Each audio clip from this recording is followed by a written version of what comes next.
Believe it or not, machines will always build you more muscles than free weights. इससे पहले कि आप free weights को लेके बहुत ज़्यादा सेंटिमेंटल हो जाओ, give me a few minutes and I show you why. Disclaimer, मैं ये बिल्कुल नहीं कह रहा कि फ्री वेट से मसल बिल्ड नहीं होता है। Both free weights and machines are just tools for us when it comes to building muscles. This is me doing barbell squats and this is one of the greatest exercises, if not the greatest exercise of all time. Generally लोग squats को अपने legs को train करने के लिए करते हैं। As you can see, I have reached failure.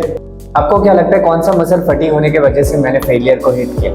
Keep in mind, this is a set जिसमें मैंने less than 5 reps किया, so मेरा cardiovascular system बिल्कुल भी limiting factor नहीं था। ऐसा नहीं था कि मैं बहुत ज्यादा थक गया और उसके वजह से मैं फेल हो गया। I actually reached proper muscular failure. लेकिन कौन सा मसल? Okay, in order to properly answer this question, let's first check out कि स्क्वाट्स के दौरान हमारे कौन से मसल्स काम कर रहे होते हैं। विदाउट ए क्वेश्चन, क्वाड्स हमारे प्राइम मूवर्स होते हैं ड्यूरिंग स्क्वाट्स। इसके अलावा हमारे ग्लूट्स और एडक्टर्स भी एक बहुत ही ज्यादा मेजर रोल प्ले करते हैं, बट दैट्स नॉट इट। हमारे कोर के मसल्स, स्पाइनल इरेक्टर्स, अपर बैक के मसल्स और न जाने कितने सारे मसल्स हमारे एक साथ काम कर रहे होते हैं in order to provide the stability जो कि हमें चाहिए होता है ड्यूरिंग स्क्वाट्स। हमें कॉन्स्टेंटली ये मेक श्योर करते रहना होता है कि वी आर प्रॉपर्ली बैलेंस्ड। थोड़ा सा भी बैलेंस बिगड़ने से हमारा पूरा का पूरा सेट खराब हो सकता है। इसीलिए स्क्वाट्स के दौरान हमारा कोऑर्डिनेशन एक बहुत ही ज्यादा मेजर रोल प्ले करता है। हेड पोजीशन से लेके आपके फुट के बैलेंस तक एवरी सिंगल डिटेल बहुत ज्यादा मैटर करता है। So it's a game of coordination. Squats के दौरान मोस्ट ऑफ द टाइम हम मस्कुलर फेलियर की वजह से नहीं, हमारे मसल्स के कोऑर्डिनेशन के फेलियर की वजह से हम एक स्क्वाट का सेट फेल करते हैं। इट्स समथिंग लाइक दिस कि किसी पर्टिकुलर मसल ने फेलियर हिट नहीं किया, लेकिन वो सफिशिएंटली कंट्रीब्यूट नहीं कर पा रहा है बाकी मसल्स के कंपैरिजन में in order to move a given wait.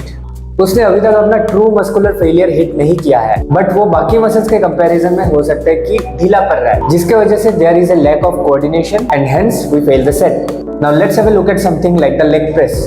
This is also a compound movement like the squats, an excellent movement for our quadriceps. This is me pushing a set of leg press all the way till failure. Now tell me, यहाँ मैं कौन से muscle के वजह से fail कर गया? Again, let's see leg presses के दौरान हमारे कौन से मसल्स इन्वॉल्व होते हैं। Obviously, we need to first make sure that we are doing the exercise properly. We are not abusing the exercise.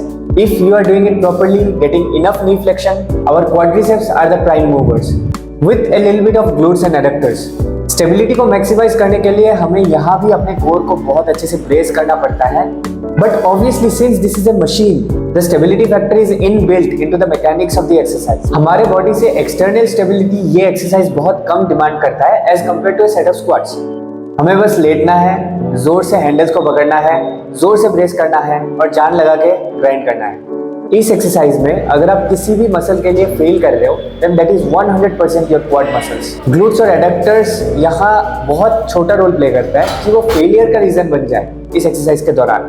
There is hardly any coordination demands and it's 10 out of 10 times failure of your quads. So keeping these things in mind, which is a better quad builder? Squats or leg presses?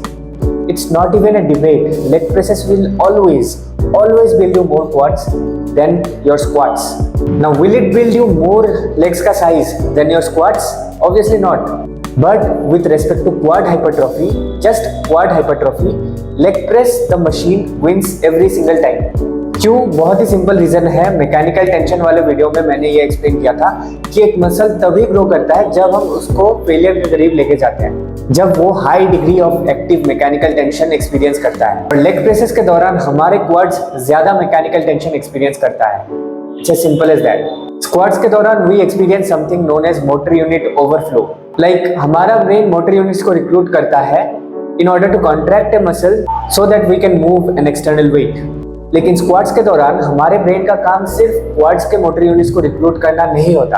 Quartz के अलावा उसे बहुत सारे इधर उधर के motor units को भी रिक्रूट करना होता है in order to stabilize the body. लेकिन लेग प्रेसेस के दौरान हमारा ब्रेन ज्यादा क्वाड्स के मोटर यूनिट्स को रिक्रूट करने के ऊपर फोकस कर सकता है, because it does not have the added task of providing extra stability to the body, जो काम वो मशीन हमारे लिए कर रहा है। So leg presses के दौरान स्क्वाट्स के कंपैरिजन में बहुत कम मोटर यूनिट ओवरफ्लो होता है, hence there is more motor unit recruitment, hence target muscle ज्यादा मैकेनिकल टेंशन एक्सपीरियंस करता है एंड हेंस ज्यादा ग्रो करता है। तो क्वाड हाइपरट्रॉफी के पर्सपेक्टिव से definitely leg presses are superior to squats.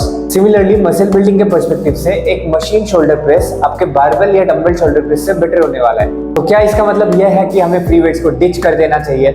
मैंने ये नहीं कहा, मैंने बस ये कहा कि हाइपरट्रॉफी के पर्सपेक्टिव से machines are superior to free weights, but hypertrophy is just a part of fitness, it is not everything in fitness. अगर आप एक प्रोफेशनल एथलीट है, आपका ट्रेनिंग प्रोग्राम कंप्लीटली आपके गोल्स के ऊपर डिपेंड करेगा। Like if you are a powerlifter, you have to practice your lifts, squat, bench and deadlift. You have to practice your competition lifts and their variations. लेकिन अगर आप हमेशा squat, bench और deadlift ही करते रहे, you are gonna get extremely fatigued. And in order to build big numbers, you need to build bigger muscles. और उस muscle building वाले पोर्शन के लिए you can choose machine work in order to minimize the fatigue and maximize muscle growth.